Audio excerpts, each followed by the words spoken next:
ఇవాళ దొరగారు ఇంత వేగంగా ఆఫీస్కి బయలుదేరుతున్నారు? దొరసానుల్ని ఇంటర్వ్యూ చేయడానికి. దొరసాన్లా? వాళ్ళెవరు? ఇంతలోనే అనుమానమా? ఊరికే అన్నానులే.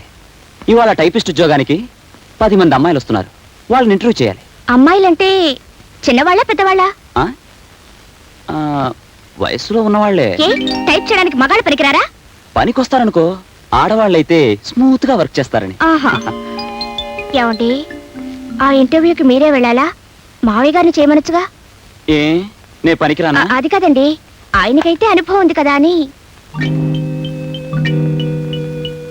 నాకు అనుభవం లేదని వద్దంటావా? లేక ఇందులో కూడా మీ అమ్మ ఫిట్టింగ్ ఏమైనా ఉందా? అబే అదేం లేదండి. అయితే నోరు మూసుకో. ఇంటర్వ్యూ నేనే చేస్తాను, వస్తాను.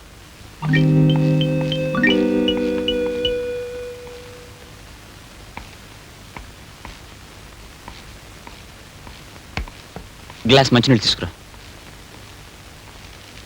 ఇంటర్వ్యూకి అమ్మాయిలు వచ్చినట్టేనా? వచ్చేసారు సార్. వాళ్ళ సర్టిఫికెట్లన్నీ లక్ష్మి వెరిఫై చేసిందా? లక్ష్మి వాళ్ళు సెలవు పెట్టింది సార్, నేనే వెరిఫై చేశాను. Very good. ధవళేశ్వరంలో దగా పడిన చెల్లెలు. చి చి చి చి చి. ఈ రోజుల్లో పేపర్ చదవడం కన్నా పేడపడకలు చేసుకోవడం ఉత్తమం.